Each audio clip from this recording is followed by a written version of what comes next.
Nagsimula sa simple na pasulyap-sulyap, nagpapapansin sa'yo.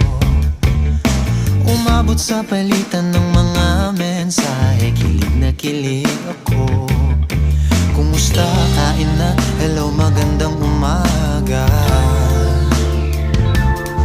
Ingat ka, pahinga, huwag kang masyadong magpupuyat pa. Naramdaman ng puso na dahan